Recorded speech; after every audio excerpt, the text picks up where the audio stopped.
Hello नमस्कार दोस्तों। आज का मोटिवेशनल लाइन है कि उड़ान तो भरना है, उड़ान तो भरना है चाहे जितनी बार गिरना पड़े। दोस्तों उड़ान तो भरना है चाहे जितनी बार गिरना पड़े, सपनों को पूरा करना चाहे खुद से लड़ना पड़े। चलिए इसी मोटिवेशनल लाइन के साथ स्टार्ट करते हैं। आज का क्लास है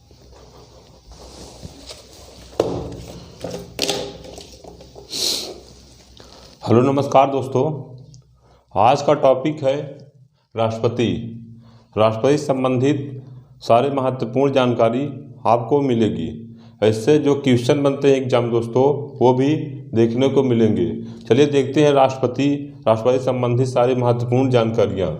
दोस्तों राष्ट्रपति पूछा जाए किस अनुच्छेद में है, राष्ट्रपति दोस्तों पूछा जाए कि किस अनुच्छेद में है, तो राष्ट्रपति अनुच्छेद 52 में संविधान के अनुच्छेद 52 में राष्ट्रपति का उल्लेख दोस्तों किया गया है। राष्ट्रपति के बाद आते हैं तो दोस्तों राष्ट्रपति अनुच्छेद 52 में दोस्तों देश का प्रथम नागरिक राष्ट्रपति को जानते हैं दोस्तों हम लोग कि देश के प्रथम नागरिक है। यह एक संवैधानिक प्रधान है, यह एक संवैधानिक दोस्तों प्रधान होते हैं।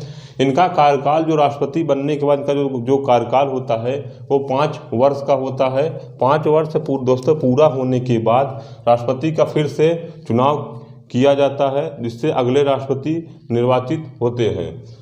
दोस्तों राष्ट्रपति की योग्यता, दोस्तों राष्ट्रपति बनने के लिए क्या योग्य होना चाहिए, तो राष्ट्रपति बनने के लिए दोस्तों पहले राष्ट्रपति की योग्यता किस अनुच्छेद में है, तो दोस्तों आर्टिकल 58 में, आर्टिकल 58 में दर्शाया गया है कि राष्ट्रपति की योग्यता क्या क्या योग्यता होगी। ये आर्टिकल 58 दोस्तों बताया गया है। आर्टिकल 58 के अनुसार भारत का नागरिक हो। दोस्तों पहला कंडीशन ये है कि राष्ट्रपति बनने के लिए आपको भारत का नागरिक हो, उसकी उम्र 35 साल पूरा कर चुका हो। दोस्तों 35 साल से कम होगा तो राष्ट्रपति का चुनाव नहीं लड़ पाएगा। तो राष्ट्रपति के चुनाव लड़ने के लिए दोस्तों 35 वर्ष पूरा किया हो।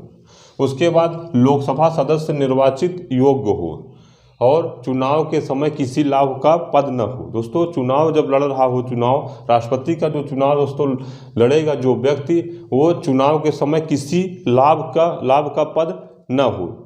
दोस्तों अगली पॉइंट देखते हैं नोट। राष्ट्रपति दोस्तों ये वेरी इंपॉर्टेंट है कि राष्ट्रपति और उपराष्ट्रपति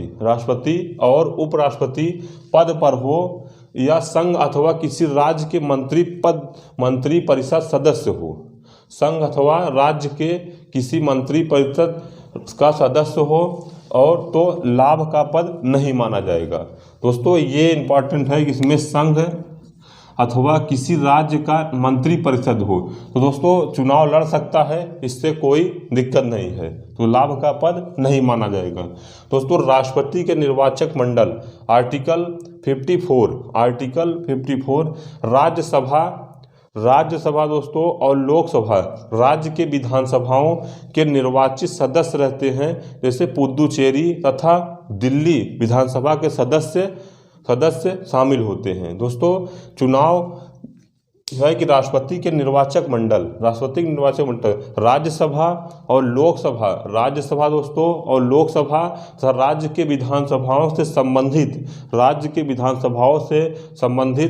संबंधित निर्वाचित सदस्य होते हैं। तथा पुदुचेरी और दिल्ली, दोस्तों दिल्ली एक केंद्रशासित राज्य है, पुदुचेरी भी एक केंद्रशासित राज्य है। तो दोस्तों पुदुचेरी तथा दिल्ली के विधानसभा के सदस्य भी शामिल होते हैं।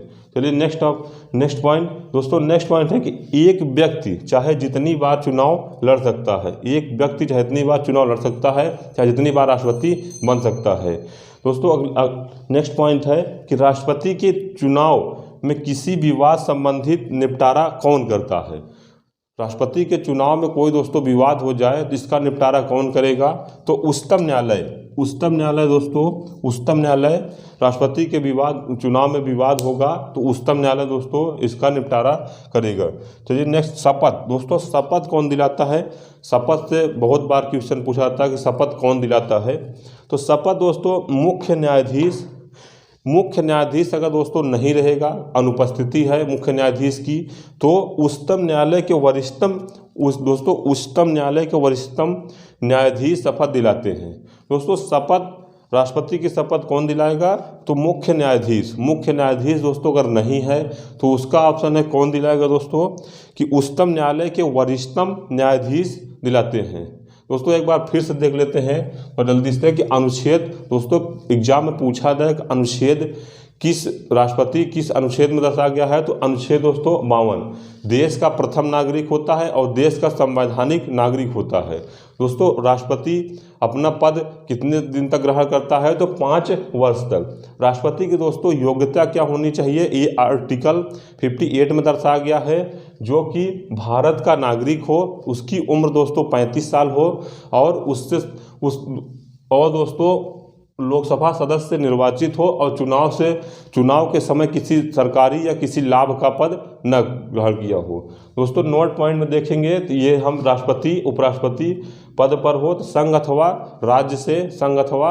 राज्य से मंत्री पद का अगर सदस्य है तो दोस्तों इससे कोई फर्क नहीं पड़ेगा। राष्ट्रपति के निर्वाचक मंडल आर्टिकल 54 में है दोस्तों कि राज्यसभा तथा लोकसभा के विधानसभाओं से निर्वाचित सदस्य हो, पुदुचेरी तथा दिल्ली जैसे केंद्र शासित राज्य के विधानसभा के सदस्य भी शामिल होंगे। दोस्तों इसमें 50 प्रस्तावक होते हैं और 50 अनुमोदक होते हैं।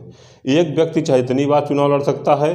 दोस्तों उसके बाद राष्ट्रपति के चुनाव के विवाद को संबंधित निपटारा कौन करता है, तो उच्चतम न्यायालय संबंधित निपटारा करता है। शपथ दोस्तों कौन दिलाता है, तो भारत के मुख्य न्यायाधीश।